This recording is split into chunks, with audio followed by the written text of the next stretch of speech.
When I was a sophomore in college, I lived in a small but beautiful historic studio apartment in a small East Coast city that had somewhat of a reputation for crime and danger. However, the neighborhood I lived in was usually considered one of the good neighborhoods. It was close to the city's university and was mostly students living there, especially on the street my building was on. My building was a huge four-story townhouse, if you can really call it that. It was really a mansion as a whole, built in 1895. The architecture was really awesome. Built-in bookshelves and huge mahogany pocket doors that slid into walls. Anyways, the building wasn't exactly in mint condition, and my landlord was pretty lazy. He would always come by and check up on things and make promises to get stuff fixed, but never really got around to doing much of anything. The apartment I was renting was on the first floor, and my front door immediately on the left as you walked in the building's door to the street. This door, the building's front door, which from the street opened to a small lobby area with only one door in it, mine, and a staircase to the other apartments upstairs, was huge and heavy and never really locked. In fact, you couldn't lock it, and in fact, it didn't even close all the way. So basically, the door to my apartment was open to the street. I asked my landlord countless times to please do something about the front door, but he never did anything. Well, one night I was getting home from work and it was really late, about 3:45 a.m. I worked as a pizza delivery driver at a place that was open really late every night, and I was just sitting on my couch watching a little TV before I went to bed. I'd also gotten totally naked, something I truly loved being able to do considering I lived alone. Anyways, not 10 minutes since I'd gotten home and sat down, I hear three slow knocks on my door.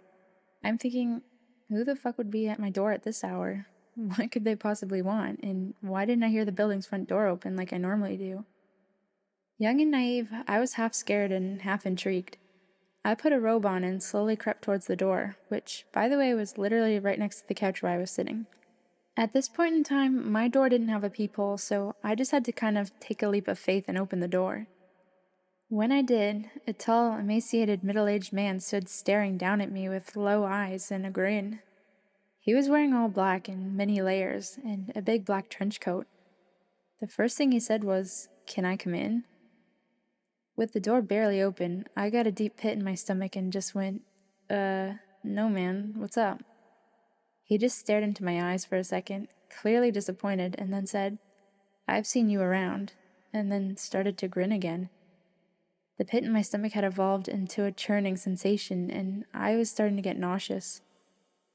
"Yeah, I've been watching you, and I like the way you look," he said. "So, you gay? Bisexual?"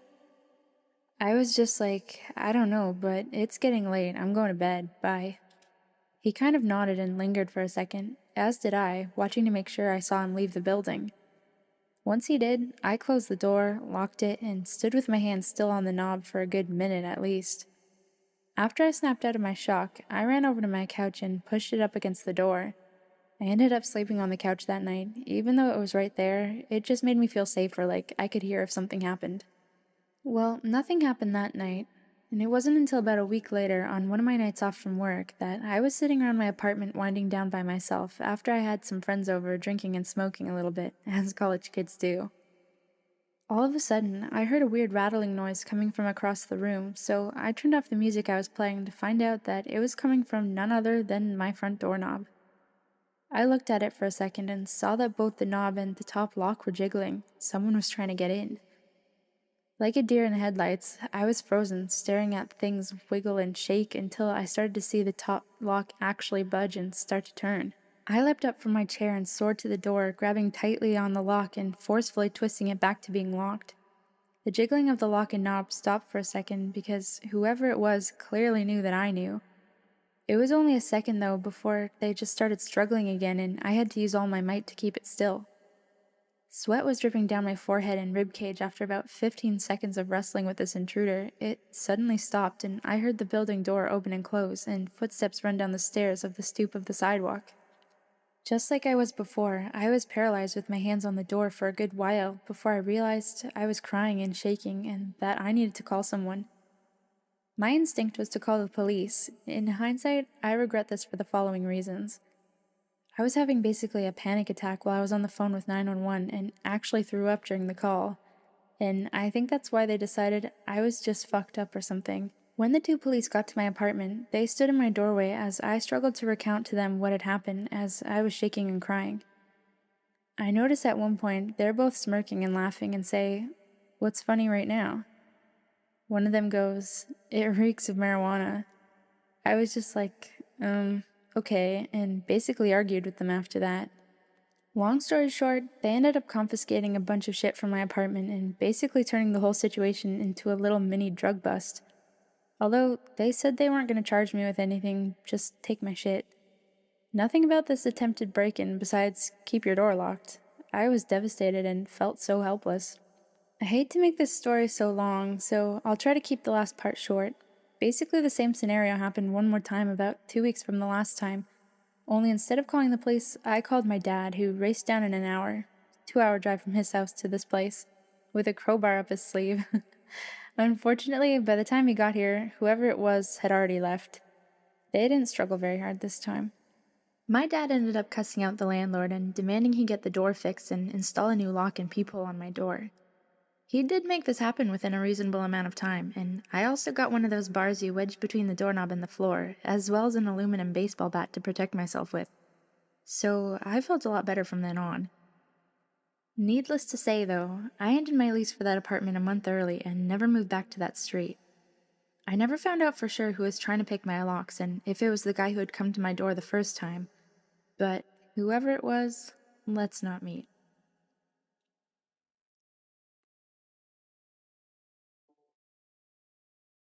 So here's a little backstory. I'm a 19-year-old female living in the UK.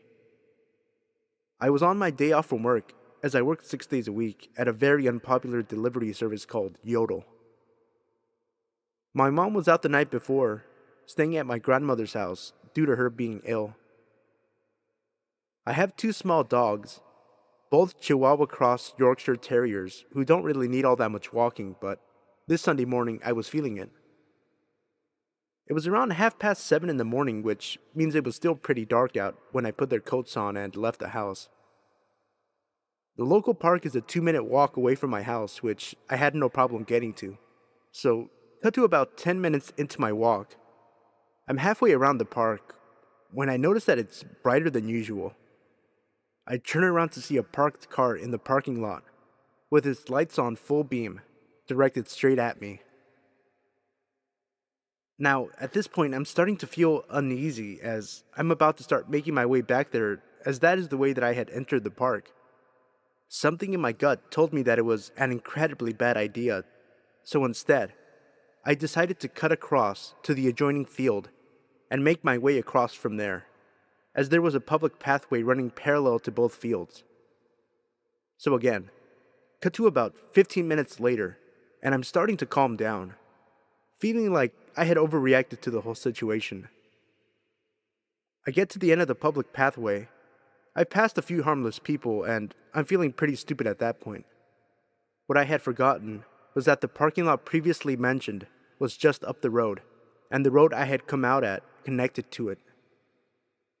As I was just about to turn off the public pathway back onto the main road, a car drives past that, at first, didn't look particularly memorable until the passenger seat in the car drove past with the biggest, cruelest, most evil grin on his face as they passed me. I stopped in my tracks, and they pulled up just down the road and waited. I started walking home double time, and the walk that would have taken me 20 minutes took me 10. And the entire walk home, this car followed me. Thankfully, I had to cut through little alleyways to get to the road leading to the park, and I managed to lose them by the time I got to my house. After I had caught my breath, I looked out my kitchen window carefully, without moving the blinds, to see three guys maybe in their mid-20s, stalking around the area, presumably looking for me and my dogs. So to you three creeps who have prompted me to change my dog walking routine like a freaking cop, let's not meet. Okay, bit of background. There was a time when I was 17 where I sort of lived in two houses. We were moving, and my dad lived in the new house where he had a job, and my mom, my siblings, and I lived in the old house where our friends in school were. The new house wasn't anywhere near the old one, it was about 6 or 7 hours' drive. So, on a good long weekend, we could make the drive, and my dad would come up in our smart car whenever he could. One weekend, I was off on break and was going to spend a few days basically camping in the new house with my dad. I felt totally safe with him, and I was looking forward to the trip and even the time alone while he worked. The trip started out normally. We stopped at a rest stop about a quarter of the way there to pee, and we planned to stop at a halfway point for gas station, tea, and another bathroom break. We were familiar with the gas station and had stopped there many times. It was a Royal Farms, if you have those near you. It's a chain place and relatively safe compared to some of the greasier places. We went in and I hit the bathroom while Dad made us both tea. I noticed a man looking awfully stoned standing near the men's room in the fire exit. He was wearing an entirely too tight leopard print shirt with a white jacket and he had slimy white blonde hair. He looked maybe 45. I smiled politely and went to my dad where I felt safe. I'm socially anxious, but not cripplingly. My dad isn't huge, but he's kind of a prepper and knows self-defense better than I did at the time. I knew that if there was someone who wanted to hurt me, he'd be there. Checking out with our tea, the stone guy was right in front of us and he turned around to talk with us. The first thing I noticed was that he seemed more aware now. Less stoned for sure, but still off somehow. But in a different way. He was laughing and talking with the cashier about the Cosmo magazine on the rack. He wasn't buying one, but he said, and I quote, "Nice, they sell these everywhere these days." He seemed to be trying to initiate us into conversation. The cashier was just trying to ignore how much he was looking at her boobs and cash him out. "So, how many months?" he asked us. At first, I was wondering if he thought I was pregnant. Now, I'm a big girl, but my weight's on my hips and thighs, and I'm not shaped like a pregnant woman at all. "Pardon?" my dad asked the man, putting an arm around me. "How long have you two, He grinned, raising his eyebrows. My dad immediately dropped his arm, which was unfortunate because I felt safer with it there. The man, seeing some kind of opportunity, put his hand gently on my right hip. "Oh, no, this is my daughter," he said, a bit baffled and too unprepared for the situation. The man's hand slid a bit lower. Is she single?" he said to my dad, as though I were property he was buying. "No," my dad snapped. "She's not. Goodbye." The man left, and thank goodness, and the cashier rolled her eyes and told us he was a regular, and to be careful going out because he smoked by the entrance. My dad and I waited until we saw him enter his car before we left. I never feel safe in the smart car. It's tiny, and it always attracts a lot of attention because it's a bit of a novelty. There was some traffic as we continued, and it was getting dark, but I swear that man's red truck was always somehow behind us. I pointed it out to my dad, who said that he probably wouldn't follow us all the way to the house, seeing as we split off the highway soon and the drive was still about 3.5 hours long. The truck followed us for 2 hours, but finally we stopped seeing him. We were on a more secluded road, a 2-lane one with hills and curves, but still well traveled. We stopped again at a rest point, and I was in the car watching the road when I saw the red truck drive past on the road. He had still been following us, only an hour from our house. Thank God he didn't notice we'd pulled off. He might have known where our new house was. Too close for comfort, leopard shirt man. Let's not meet.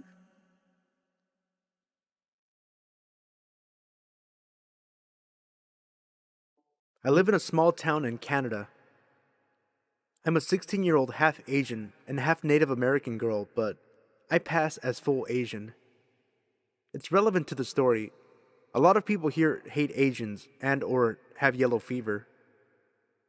I'm about 5'4" and about 90 or 100 pounds, and I know well I'm weak and not threatening. A few months ago, I was downtown for about an hour after school, and I was heading home. The street I was on was busy. Lots of cars driving or parked on the sides of the street, and a lot of people on the sidewalks. One of the cars slowed down a little, and a woman yelled, "Hey," or something. And I looked over, but I couldn't really see them, so I ignored it and kept walking, thinking they were talking to someone else. Not long after I passed the driveway, I heard a sort of yell that sounded the same. I kept walking, but they pulled out of the driveway and followed me slowly. I tried to ignore it, but I came to an intersection where I had to wait, and they pulled up next to me. In the passenger seat was a woman who I think was in maybe her mid 30s. To be honest, she kind of looked like stereotypical white trash, but that may be too harsh. I could see a man maybe mid or late 40s in the driver's side. Again, the woman said, "Hey." I said hi because I didn't want to be rude, and she asked my name. I almost told her before realizing I probably shouldn't, so I said why, and she responded, "Because you're cute." I awkwardly thanked her and I think she said you're welcome, but I was starting to cross the street already. I was a little freaked out because in the interaction she seemed kind of laughing like she was making fun of me or knew something I didn't.